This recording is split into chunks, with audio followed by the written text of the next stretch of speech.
Hi verse ఈ వీడియోలో మీకు రైతు బంధుకు సంబంధించి మరొక ఇన్ఫర్మేషన్ అయితే రావడం జరిగింది. రేపు అనగా ఉదయం ఎన్ని గంటలకి నిధులు విడుదల అవ్వబోతాయి, ఎవరెవరికి విడుదల అవ్వబోతాయి, మళ్ళీ రూల్స్ ఏమైనా మార్చారా, ఆ రూల్స్ విడుదల చేసిన రూల్స్ ఏంటి, ఇవన్నీ మనం ఈ వీడియోలో డిస్కషన్ చేద్దాం. చాలామంది వీడియో చూస్తున్నారు కానీ లైక్ సబ్స్క్రైబ్ షేర్ చేయట్లేదు. లైక్ సబ్స్క్రైబ్ షేర్ చేస్తేనే ఈ వీడియో చాలామందికి రీచ్ అయ్యే అవకాశం ఉంటుంది. ఇప్పుడు మన టాపిక్లో కనుక వెళ్ళినట్లయితే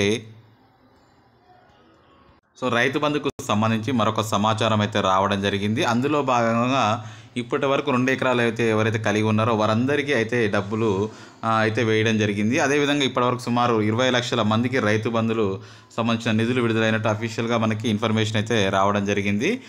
అదేవిధంగా రేపు అనగా ఉదయం 8వ తారీఖు నాడు ఉదయం మరొక 20 లక్షల మందికి 2 నుంచి 4 ఎకరాల లోపు ఎవరైతే కలిగి ఉంటారో వారందరికీ నేరుగా నిధులు విడుదల చేయాలని చెప్పేసి ప్రభుత్వం అయితే భావిస్తుంది. అదేవిధంగా రైతు భరోసా ఎవరైతే అప్లికేషన్ ఇచ్చారో నెక్స్ట్ సీజన్కి 7,500 రూపాయలు ఇస్తామని చెప్పేసి పాత పద్ధతిలోనే ఇప్పుడు నిధులు విడుదల చేస్తున్నామని చెప్పేసి చెప్పడం జరిగింది.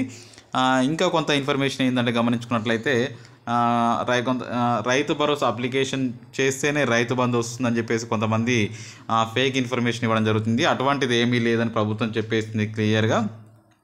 ఇంకొకటి ఏంటంటే రైతు బంధుపై లిమిట్ ఏమైనా ఉందా ప్రభుత్వానికి అంటే ఇంకా అంటే రైతు బంధుపై 1 నుంచి 10 ఎకరాల లేకపోతే సాగు చేసే భూమి ఇటువంటి లిమిట్స్ ఏమైనా ఉన్నాయంటే ఇంకా ప్రభుత్వం నుంచి ఎటువంటి ఇన్ఫర్మేషన్ అయితే రాలేదు. ప్రస్తుతం అయితే ఆలోచనలో ఉన్నట్టయితే నిన్న రేవంత్ రెడ్డి గారు కూడా క్లియర్ కట్గా చెప్పడం జరిగింది. మొత్తానికైతే రైతు బంధు రేపు ఉదయం మళ్ళీ యథావిధిగా కొనసాగుతుంది.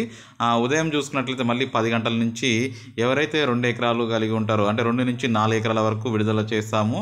ఆల్రెడీ నిధులు అయితే సమకూర్చినట్లయితే సమాచారం రావడం జరిగింది. ఇప్పటి వరకు 1 నుంచి 2 ఎకరాల వరకు ఎవరైతే కలిగి ఉన్నారో వారందరికీ నిధులు పడడం జరిగింది. ఒకవేళ మీకు నిధులు పడితే ఎస్ అని కామెంట్ చేయండి, పడకపోతే నో అని కామెంట్ చేయండి. రేపు మాత్రం ఖచ్చితంగా మళ్ళీ యథావిధిగా నిధులు అయితే పడే అవకాశం ఉంది కాబట్టి మన ఛానల్ని సబ్స్క్రైబ్ చేయడానికి ట్రై చేయండి, షేర్ చేయడానికి ట్రై చేయండి. Thank you for watching. Have a nice day.